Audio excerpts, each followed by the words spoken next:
Made with Spoken. Celestial Convergence Dragons of Vacari No. 3 by T.A. McEvoy. Digital narration, performed by multiple digital voices. Far beyond the sanctum, across the realms of Vacari, whispers had already begun. Dragonrider academies, once dismissed as myth, then forgotten as folly, were stirring again. The age of dragons was not merely returning, it was rising. Yet not every soul was destined to ride. The ancient races, the Eladrin, the celestial-blooded, the Aquinar elves, and humankind possessed the strength and balance necessary to form bonds. On Lyra'el, training had never ceased. Its people had kept the old disciplines alive through centuries of silence, honing riders without dragons, waiting for the day the skies would blaze anew. When Radiantus and his kin returned, the riders of Lyra'el were ready to answer. Others could only watch. The Fae, too delicate in form, and the merfolk, bound forever to the sea, knew the saddles of dragons were not meant for them. One Fae, perched lightly on a flowering vine, smiled to herself. She could never ride, but her magic had helped weave the healing sanctums that now glowed beneath the dragons. Their return was her triumph too, even if her wings would never share the sky with theirs. Within the heart of Lyra'el, the echoes of her people's devotion still lingered. For centuries, while dragons slumbered and the rest of the world forgot, the riders of Lyra'el had trained in empty saddles, practicing the bond with nothing but memory and faith. Now, at last, their patience was rewarded. Radiantus, the platinum dragon of legend, had chosen. Tahlira laid a hand on his gleaming jaw, marveling at the warmth that radiated through her palm. From the city below came the chiming of bells, a chorus of disbelief and hope. Radiantus, she whispered, lifting her gaze into his diamond-like silver eyes. In the sanctum, they spoke of others of Crystal Vale, of Goldmoor, of academies I have never seen. Are there truly riders waiting there as well? Could I ever meet them? The dragon's massive head dipped until his gaze leveled with hers. The corners of his mouth curved upward in what could only be called a dragon's smile. "Words are pale shadows, little one," he rumbled, his breath a furnace-warm wind. "Better that you see with your own eyes. But before we cross the world, you must know your own sky. Mount, and I will show you Lyra'el as it was meant to be seen." Her heart quickened as she placed her foot against a ridge of shining scale and climbed into the saddle. The leather was smooth, yet alive beneath her touch, as though it shared the dragon's pulse. She settled into place, fingers gripping the silver harness. Radiantus spread his wings. They unfurled like twin banners of light, vast and iridescent, each beat drawing a rush of wind that rippled across the flowering terraces. With a bound he launched upward, the ground dropping away in a blur. Lyra'el unfolded beneath them, not the labyrinth of narrow streets Tahlira had always known, but a living mosaic. Marble towers, spiraling like frozen song, bridges strung like harp strings between floating platforms, waterfalls spilling from the cliffs into mist. From this height, even the grandest spires seemed delicate, as though the city itself were a jewel cradled in the world's palm. Tahlira pressed a hand to her breast, laughter and tears mingling on her lips.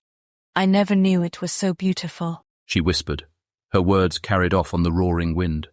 "Few who walk the stones ever see it thus," Radiantus replied, his wings bearing them higher still. "This is why the Lyra'el kept faith through the centuries. They remembered the promise of the sky." Tahlira closed her eyes against the rising sun, letting its brilliance wash over her. For the first time since her father's death, the weight in her chest lifted. She was not only a daughter, she was a rider now, and the heavens themselves had opened to her. Vista 1, Goldmoor in the Purple Fire Woods. Radiantus's wings beat with measured power as he bore Tahlira toward the Golden City. Below, Goldmoor's spires blazed like spears of sunlight thrust into the earth, while the sky above teemed with motion dragons of gold and amethyst, wheeling in disciplined arcs as their riders called commands that rang against the air. From the highest spire, a dragon rose to meet them, vast, radiant, his scales burning like molten metal. Upon his back sat a young man crowned in gold, armored for war. King Alex of Goldmoor, sovereign of the realm. Alex guided his mount alongside, awe brightening his eyes. By the stars, He called, voice carrying against the wind.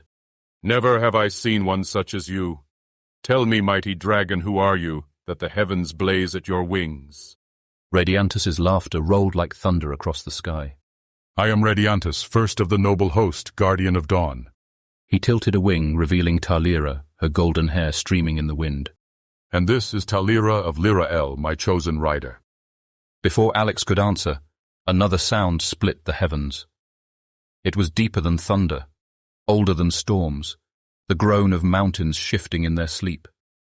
From the horizon, a dragon even greater than Radiantus descended, wings unfurling in arcs of living gold. Kimras. The ancient golden fell upon the city like sunrise made flesh, his brilliance dimming even Goldmoor's radiant towers. The assembled riders below stilled, their eyes wide with reverence. Brother of Dawn, Kimras rumbled, voice thick with timeless fire. at last you return. Radiantus bowed his great head. Kimras, flame of the ancients, I have long awaited this moment. The golden titan turned to Lyra. She felt the very air pause, her breath catching beneath the weight of his gaze. And this must be she, the child of Lyra'el. Kimras said. His tone was solemn, but not unkind. Rare indeed, for one of your kind to be chosen by a noble dragon. My Keisha remains in Crystal Vale with her warrior lord, an Eladrin and yet truer than any I have known.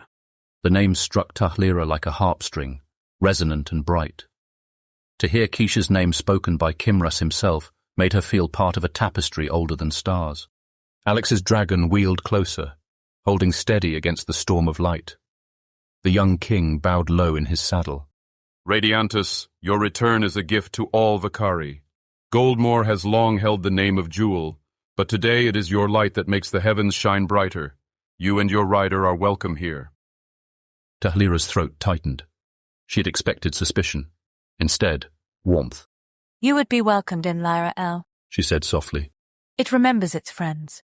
Kimras's vast shadow cloaked them as he intoned. So it shall be. The bonds rise anew not for one realm, but for all Vacari. Radiantus turned eastward, wings catching the sun. With a single sweep, he carried them toward the horizon. Hills unrolled beneath them like waves, fading into deep forest. Ahead, the sky flared violet. The Purple Fire Woods. An endless expanse shimmered below trees aflame with amethyst light, branches whispering with otherworldly fire. Nymphs darted among the glowing boughs, their laughter falling like silver chimes. Amethyst dragons soared overhead, violet fire trailing from their wings, golden dragons blazing beside them like suns. It's beautiful. Lyra breathed. One nymph rose higher, spinning through the air until she hovered before them. Her voice was song and wind entwined. Welcome, rider of Radiantus.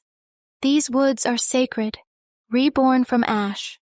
Once broken, but through Keisha's courage and the power of those beside her, life has returned. Guard them well. They are hers, and through them the world remembers. She drifted back into the violet glow. Radiantus's voice rumbled low, his eyes reflecting the firelit canopy. The shadow came here once. The forest burned to blackened bone.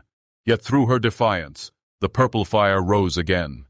What you see, Lyra, is more than beauty. It is proof that hope cannot be slain. Lyra swallowed hard, her chest trembling with wonder. The word hope was no longer just a song or a creed. It lived in the light, brushing her skin. Vista 2, Ivory Moonbeams and Twilight Grove. Radiantus bore them eastward, wings gliding on ribbons of wind.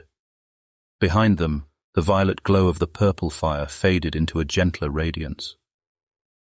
Ahead stretched a forest of pale boughs, every trunk gleaming like carved ivory, every leaf edged in silver light. Moonbeams spilled through the canopy in liquid streams, casting the land in a dreamlike glow. The ivory moonbeams, Radiantus murmured, his voice touched with reverence. Here dwell the sylvan elves, keepers of songs older than kings. Tahlira leaned forward, eyes wide. Among the trees, tall, slender elves moved with unearthly grace, their hair shining like starlight. Their voices rose together in harmony, a hymn so pure it seemed woven into the breath of the forest itself. For a heartbeat, she felt suspended inside a living chord of music. The forest deepened into twilight. Between the pale boughs rose towers of stone entwined with glowing vines, lanterns burning with soft, eternal flame. The Twilight Grove, Radiantus said. a sanctuary of the Sylvan hidden in shadow and song. Long have they kept their vigil, waiting for the day the skies would awaken. Tahlira's heart swelled. To know that even here, so far from Lyra'el, others had prepared, guarding the old ways through silence and shadow, filled her with wonder. She was not part of a forgotten tradition. She was part of something vast. But then, at the forest's edge, darkness loomed. Black towers clawed at the horizon, jagged spires where the light faltered. The air itself thickened, as though unwilling to cross that threshold. What is that? She whispered. Radiantus's wings stiffened. His voice rumbled low with unease. Shadow Haven. Once it was a refuge for wanderers and seafarers, a city of freedom. Now the shadow has claimed it. Pirates rule its streets, and darker masters whisper in its halls. We will not linger. He banked sharply away, the brilliance of his wings scattering the gloom. Tahlira shivered, casting one last glance at the blackened city. She thought she saw figures upon the ramparts, their eyes lifted to the sky. A chill clung to her, heavy as iron, until the wind carried her gaze forward once more. Vista 3, the shimmering beach and the cerulean expanse. Then the darkness broke. The land fell away into brilliance, and before them stretched the shimmering beach. Sands glittered in hues of silver and gold, as though the shore itself had been forged from starlight. Beyond, the sea gleamed with iridescent light, its waves rolling like liquid glass. Tahlira pressed her hand to her chest, breathless. It's endless, she whispered. Radiantus's laughter rolled like sunlight over water. Here, sea and sky embrace. Beyond those waters lies more than you can even dream, little one. Vacari is stirring, and this is only the beginning. He tilted his wings, sweeping low over the glittering shoreline. The beach shone like spilled constellations, and from the surf came a thunderous roar. 3 immense forms surged from the waves, bronze dragons, their scales glinting like storm-polished copper. Water streamed from their wings as they rose, droplets scattering like jewels across the sunlit air. Their cries mingled with the sea's crash, fierce and jubilant. Tahlira clung tightly, her heart hammering, only to gasp again as her gaze caught sight of the figure astride one of the titans. His skin shimmered like moonlit water, hair flowing dark as kelp in the wind. Fins traced the curve of his arms like silvered blades, and his eyes gleamed with the fathomless depth of the sea. An elf, Tahlira breathed. but not. Not Sylvan. Radiantus finished, his voice filled with pride. The Aquinar elves, children of tide and starlight. Long have they hidden in the cerulean expanse, guarding their realm beneath the waves. Few upon the land believed they still endured, yet they too have answered the call. Where the merfolk cannot ride, the Aquinar soar upon bronze wings.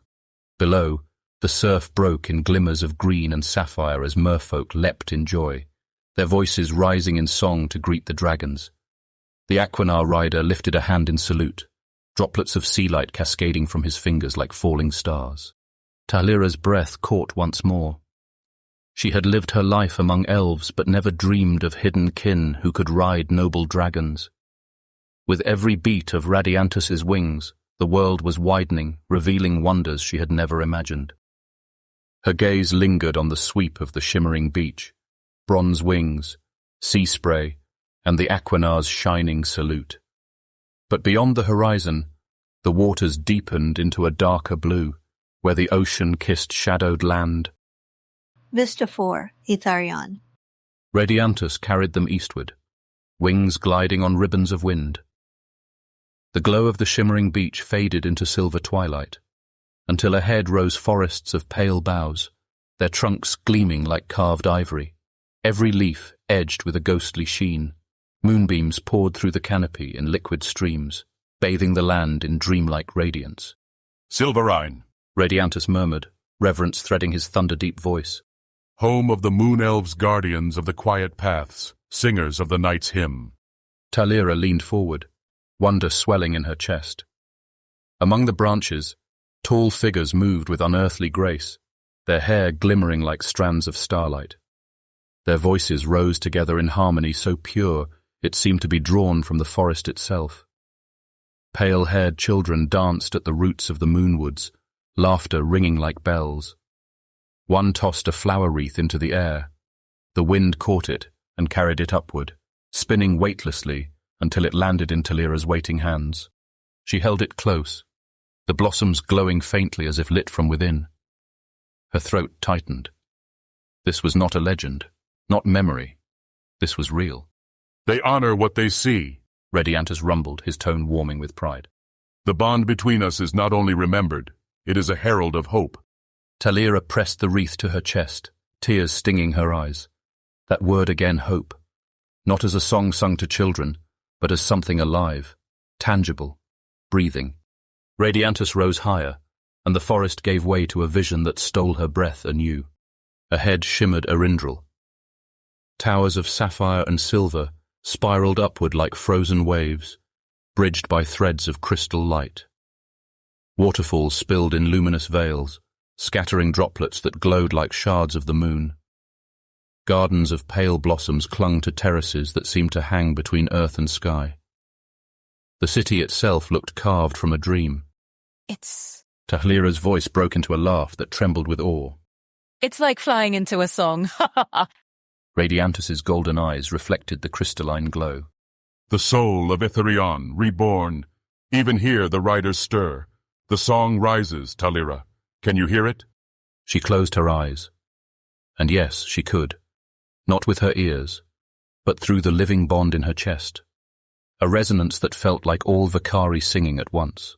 But as they soared higher, her wonder faltered.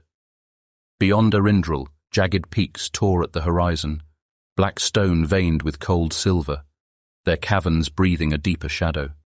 Radiantus, Her voice had softened, wary. what lies there? The platinum dragon's wings stiffened, though his flight remained steady. Those mountains hold more than stone. The noble dwarves dwell within, keepers of deep fires and forges older than kings. But not all who woke in Itharion are friends. Dark dragons also coil in those depths. I will not endanger you by drawing closer. A chill threaded through her awe, but Lyra only nodded, trusting him. Radiantus wheeled away, scattering a rain of light across the silver canopy below. Come, you have seen enough of what lies in Itharion. Now we return by another path toward the realm of emerald fire and living strength. Vista 5, the Crystal Vale and the Emerald Woods. Radiantus turned them southward, the silver-gold arc of his wings carrying them away from Itharion's perilous heights. The air grew warmer, rich with the scent of pine and living earth. Ahead, like a sea of emerald fire, the canopy of the Emerald Woods stretched across the horizon. Verdantia and Thalorian wheeled gracefully beside them, emerald flame twining with Radiantus's argent blaze. Birds darted through the leaves below, their songs blending with the hum of unseen magic. Then a brighter light stirred. A fairy darted upward on gossamer wings, bearing a wreath of blossoms that glowed with a green fire. With a lilting laugh she hovered before Lyra and set the wreath upon her golden hair. Lyra's hands flew to her head, startled, but then her lips curved into a radiant smile, her eyes bright with wonder. Thank you, She whispered, her voice nearly lost to the wind. The fairy dipped in midair, spiraling down into the trees. As Lyra's gaze followed, she glimpsed a figure at the forest's edge. A man taller than any Sylvan, with chestnut hair and glade-fire eyes, a vibrant green kindled with golden sparks echoing the light of Vacari's sacred glades. Fins traced the curve of his arms, catching the light like silver blades. Thalorian leaned forward from Verdantia's back, recognition brightening his gaze. That is Caelorn, guardian of the fair folk. Born of Fae and man, he bridges their two worlds and watches over the ivory and emerald groves. Talira pressed the wreath more firmly to her brow. A half-fey, half-human, and the fair folk followed him with joy. The world was larger, stranger, and far more beautiful than she had ever imagined. Radiantus lifted higher, sunlight scattering in radiant streams across his wings. It is time, little one. You have seen much, but now we fly to Crystal Vale. There, destiny waits, and the song grows louder. The air cooled as they swept eastward. Below, the land rolled in green waves, hills folding into one another, until the horizon erupted in brilliance. Crystal Vale. Vast cliffs glittered with crystalline growths, shattering sunlight into cascades of color. Waterfalls poured in endless ribbons down faceted rock, spilling into misty pools that turned the valley into a living prism. Bridges of crystal arched between cliffside towers, each glowing as if woven from starlight itself.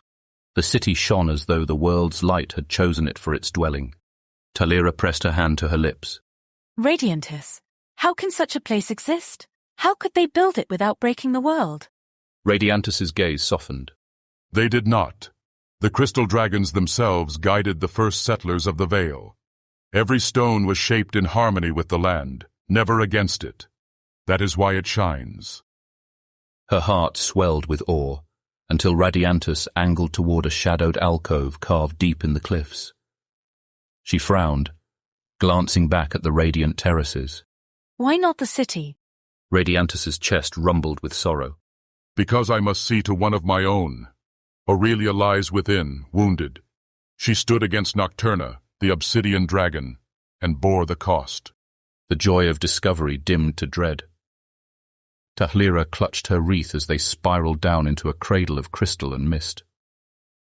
There lay Aurelia, her scales shimmering in prisms of silver and rose, one vast wing scarred and dulled by Shadow's bite. At her side knelt a young man with ash-brown hair, his head bowed in concentration as he pressed a cloth soaked in healing waters against her wound. Across his back rested the crystal bow, its limbs glowing faintly with his heartbeat. Every motion he made was steady, not from duty, but devotion. Radiantus lowered his head with reverence. So the crystal bow has awakened for you, he rumbled. I am proud to meet the rider of Aurelia, and to see you guard the legacy of your line. But take heed, Prince of Crystal Vale. That bow is more than a weapon. Guard it well, for the darkness covets what it cannot create. The young man rose, water dripping from his sleeves, and bowed deeply. I will. By my life, I will. Aurelia's luminous eyes softened as they fell on him before turning to Radiantus. So soon? Twice in as many days?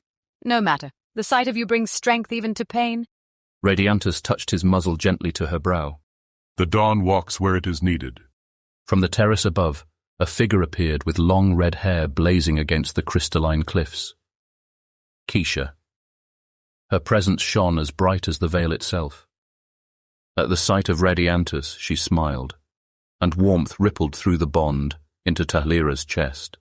And this must be your rider, Keisha said, her voice rich with welcome. Talira of Lyra'el, welcome to Crystal Vale. Talira slid from the saddle and bowed, cheeks flushed.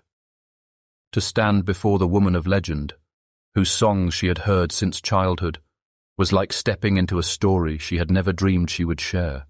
Beside Keisha stood a tall man with steady eyes and a warrior's bearing. He laid a protective hand on her arm, and she turned to him with a smile that shone like sunlight on crystal. This is Ong, my husband, Keisha said warmly. Talira hesitated, then asked shyly, Are you a dragon rider as well?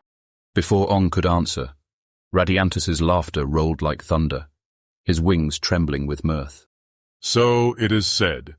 He rides with Amara the amethyst dragon, beloved of my brother Kimras, and the most incorrigible of us all. She delights in teasing, though her heart burns fierce and true. Ong chuckled, inclining his head. That she does, and I would not trade her for all the crowns in Vacari. Talira found herself smiling, warmed by the easy bond that flowed between them all. These were not just figures of song and legend. They were living guardians, and she was among them. Vista 6, A4.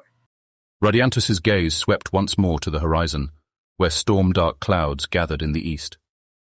His voice thrummed with promise. There are 2 more places I would have you see, little one. Beyond these cliffs lies a 4.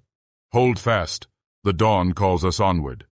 With a bound, he leapt skyward, argent wings scattering prisms of light across the crystalline valley as they soared toward the waiting heat.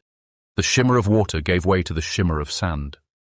A 4 stretched before them, an endless desert realm, its dunes rolling like waves of fire beneath a sky blurred by heat haze. Lyra squinted, leaning forward. At the desert's edge, cliffs rose jagged and broken, their faces scarred as though once torn apart and stitched back together by divine hands. Radiantus. Was there once a road there? I think I see a path, but it ends in shadow. Radiantus's silver eyes narrowed, wings steady against the desert wind. You see true. Once, a way lay open to all. But after the war of the ancients, the gods Cadona and Lysander, with the aid of the noble host, sealed it. Now only a hidden path remains, known to few. This realm must be sought, not given. A 4 is not entered lightly. A shiver traced her spine. To wander such a wasteland in search of a secret road, she could almost feel the sun's merciless weight pressing her down. Then the desert itself roared. From the blazing dunes, a fortress rose like hammered sunlight. The brass bastion, its towers carved into cliffs, banners snapping in the searing wind. From within surged a colossal dragon, scales gleaming like burnished fire. Oryx, noble brass, soared upward with a roar that rolled across the desert. His wings beat like bronze shields, scattering sand in spirals of light. His gaze warmed as he leveled beside Radiantus. I had heard on the winds that you had returned, brother. Now I see the truth with my own eyes, and this must be your rider. Radiantus inclined his shining head. It is as you say. This is Lyra of Lyra'el, my chosen. Oryx's gaze swept over her, fierce yet kind. Then the dawn rides with us once more. Be welcome, child of men. Lyra bowed low in the saddle, her heart swelling with reverence. They soared on, crossing canyons split by fire and oases glittering like emeralds in the gold.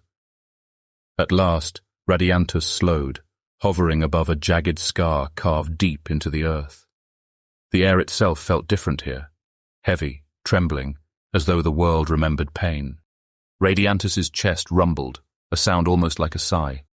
Lyra touched the silver ridge of his scales. What is this place? For a long moment he was silent. Then his voice came low and heavy with memory. Here long ago, Phoenix Shadowwalker and Vuarus tore open the abyss. Here they sought to sacrifice Keisha, to bind her light in shadow. Lyra's breath caught. The desert heat suddenly felt cold against her skin. So, the stories were true. The Eladrin nearly lost one of their own. Radiantus's diamond-like silver eyes burned as he gazed down at the scarred earth. A wound was struck upon Vacari that day. The land remembers, and so do I. Vista 7, the Emberwoods. Radiantus veered southward, his argent wings gliding over rolling hills that deepened into shadowed groves.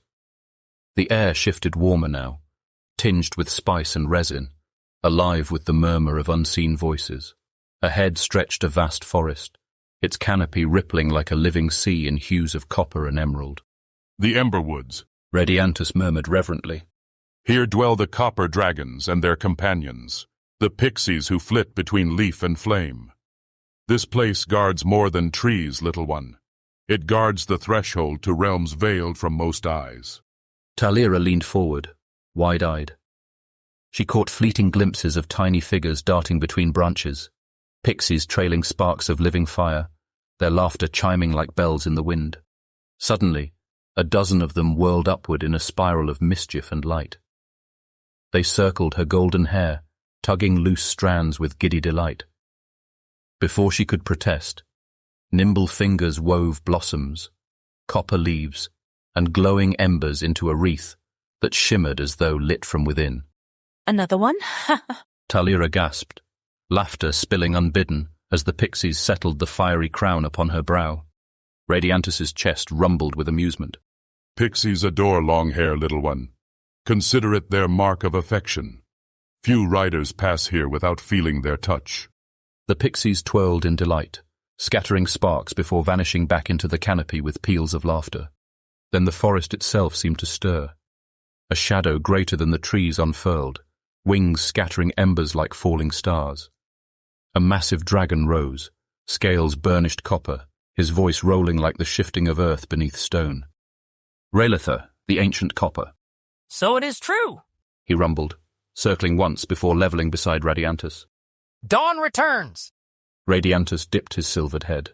And you, flame of the Ember Woods, still guard the paths entrusted to you. Rayletha's turquoise eyes gleamed. 1,000 seasons and still the maze holds. The pixies weave their wards tighter each year, binding the hidden way. Tahlira tilted her head. Maze? The copper colossus turned his gaze toward the forest's southern edge, where the trees twisted into a lattice of shadow and flame. For an instant, she thought she glimpsed shifting corridors in the roots themselves, as though the woods reshaped their paths with each breath. Radiantus's voice deepened, solemn. Beyond that gate lies Fel Thalor, and beyond it, the path that brushes the Vale of Afor. But none may pass save with the pixies' leave, and I will not even trespass without it. The maze was wrought to guard more than land. It shields the realms themselves. Tahlira's breath caught. She touched the fiery wreath now nestled beside the others, realizing each gift, each welcome, was becoming part of her story. Radiantus's wings lifted them higher, silver gaze lingering on the maze one last time. Evahona lies somewhere near, hidden by sacred trust. I could find it if I chose, but I will not. The Eladrin veiled it for reasons even the gods respected, and I honor that trust. Some doors, little one, must remain closed until willing hands open them. The pixies' laughter trailed after them like sparks as Radiantus climbed above the trees. Rayletha dipped his wings in solemn farewell before vanishing back into copper and flame. Mr. 8, Varanak. Radiantus slowed, wings spreading wide as he hovered at the edge of the range. He did not draw closer. Tahlira frowned, leaning forward. Why do we stop here? What lies beyond? The great dragon's silver gaze held fast to the frozen peaks. His voice came low, solemn. This is Fironak. Here dwells Glaceria, the white ice dragon, a queen of frost and shadow. Others of her dark kin also reside in these mountains. One day, perhaps, we will be called to face them. But not today. I will not endanger you, little one. The weight of his words pressed against her chest. Tahlira shivered, not only from the cold. The jagged white peaks were beautiful, yet forbidding, their silence heavy with menace. Somewhere within those glaciers and caverns, unseen wings waited. Are there no noble dragons here? She asked softly. Radiantus's wings shifted, his silver mane streaming in the icy wind. Not yet, he said. But the song of the world is not finished. Noble gems stir in the deep places.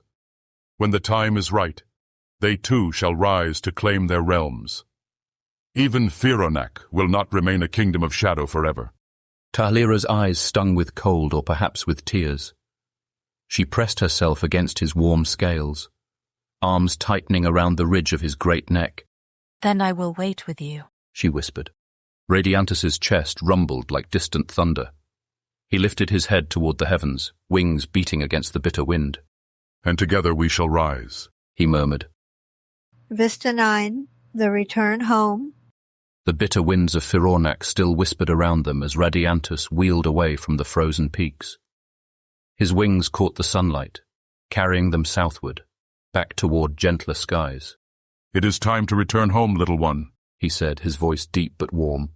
Tahlira nodded, her fingers brushing the wreath upon her brow.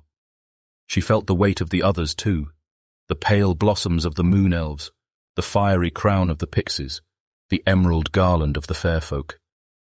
Each had been given in reverence or play, yet together they formed a crown unlike any she had ever worn. Vacari itself had marked her, realm by realm, as its own. She looked down over all she had seen.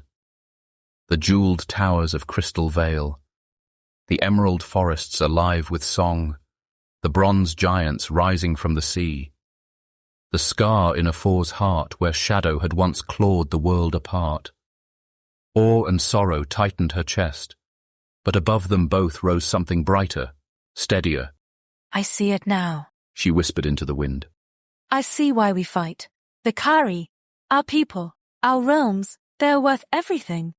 Radiantus's chest rumbled, pride and sorrow mingling. Yes, Tahlira. That is why I carried you across the realms. Others were tempered in academies, forged in discipline and waiting. You were forged in silence, in faith. You did not need to learn the saddle. You needed to learn the sky. This was your trial, and you have not faltered. His silver gaze softened, then darkened with shadow. But you must carry this vision back to Lyra'el. Your people must know the truth. Even their sanctuary will not remain untouched. The dark dragons stir, and their wings may shadow even your skies. Tahlira's breath caught. The thought of Lyra'el's home, veiled in darkness, made her heart clench. Yet when she pressed her cheek against Radiantus's warm scales, she felt his strength flow into her. I will tell them, she vowed. And when the shadows come, we will be ready. Radiantus's wings thundered, driving them higher into the morning light. Good, he said. Then, with a glimmer in his diamond-like silver eyes, he added, For there is still one more you must meet, one who does not yet fly with us. His path is not with dragons, though he has a way of making things explode. Tahlira blinked, uncertain whether to laugh at the sudden spark of mirth in his voice. But Radiantus said no more, only turned his argent wings toward the cloud-wreathed spires of Lyra'el. Behind them, the snow-tipped mountains of Fironak faded into haze. Ahead, the mystic city of her birth rose through the morning light.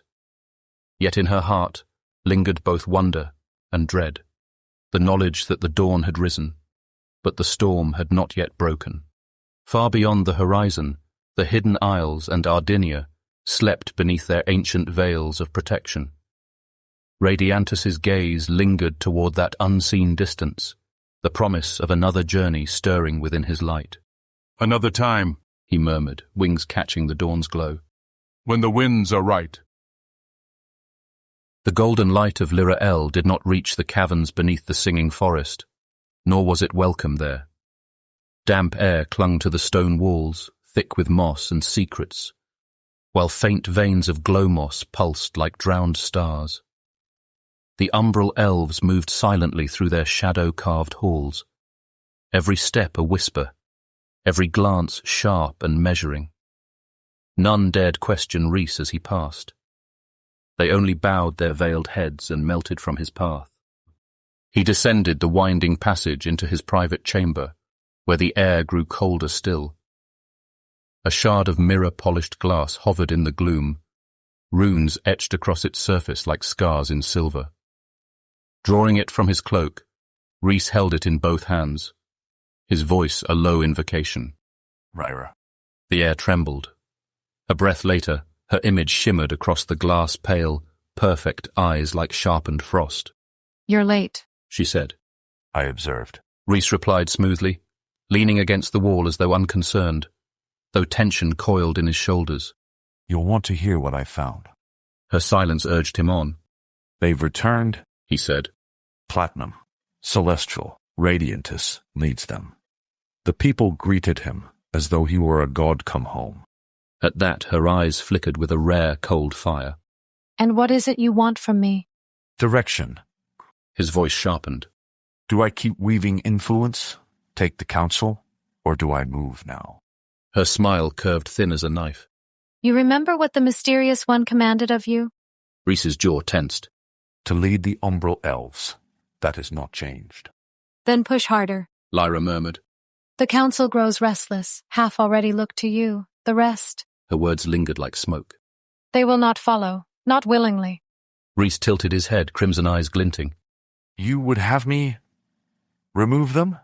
Not with a blade, she said, voice low and silken. Quietly, without a trace, a cough at night, a cup of wine that never empties. Results, Rhys, not excuses. His mask slipped. The cold smile beneath showed its true shape. No need for another's hand.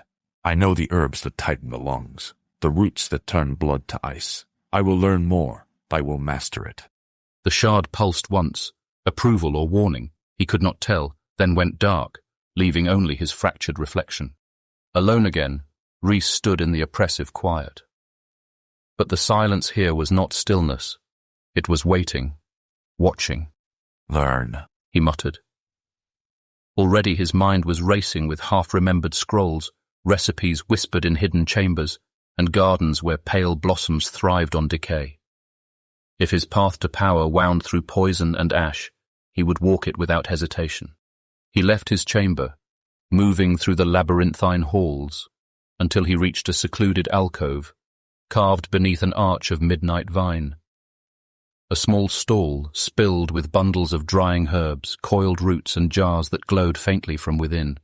Behind the counter, an elder umbral elf hummed as she sorted leaves the colour of withered bronze. Her pale eyes lifted when she noticed him, surprise flickering there before softening into something like pride.